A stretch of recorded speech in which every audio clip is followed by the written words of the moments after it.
করেছি, পাস চাই, আর কোনো কথা নেই। করজোরে অনুরোধ করছি, আবার এই 1914 পরিবারকে আপনারা রক্ষা করুন। আমরা জানি না কজনে আবার এই কাপড়ের কাপড় হয়ে যায়। কারো মনের অবস্থা আমাদের ভালো নেই, আমরা শুধু ঘুরে বেড়াচ্ছি জীবন্ত লাশ হয়ে। প্রিয় বার কাউন্সিল, আপনি গত বছর একটি উদ্যোগ নিয়েছিলেন।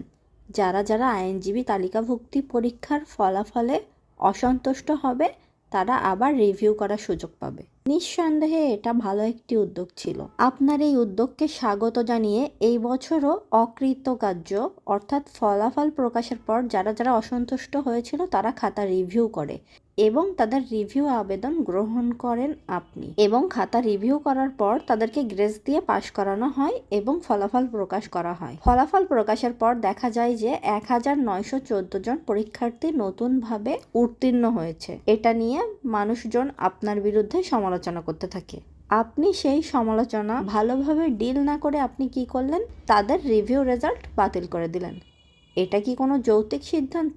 বাংলাদেশে যতগুলো স্বায়ত্তশাসিত প্রতিষ্ঠান আছে তার মধ্যে বার কাউন্সিল অন্যতম। আমরা বার কাউন্সিলকে শ্রদ্ধা করি, তাই বার কাউন্সিলের এরকম আচরণে আমরা খুবই দুঃখিত এবং হতাশ। বার কাউন্সিল আবারও জানিয়েছে যে খাতা পুনর্নিরীক্ষণ হবে অন্য বিচারকদের দিয়ে। আমার মনে হয় ফলাফল প্রকাশের আগে 2 টাইমস 3 টাইমস 4 টাইমস যতবার ইচ্ছা যতজন বিচারক দ্বারা খাতা রিভিউ করা হতো না কেন, কারোর কোনো প্রবলেম ছিল না, এটা নিয়ে হয়তো কেউ কোনো কথাই বলতো না। কিন্তু একবার ফলাফল প্রকাশের পর আবার এটা কেমন ডিসিশন যে তাদের রেজাল্ট বাতিল করে দিয়ে আবার পুনর্নিরীক্ষণ করতে হবে, তারপর আবার ফলাফল প্রকাশ করতে হবে।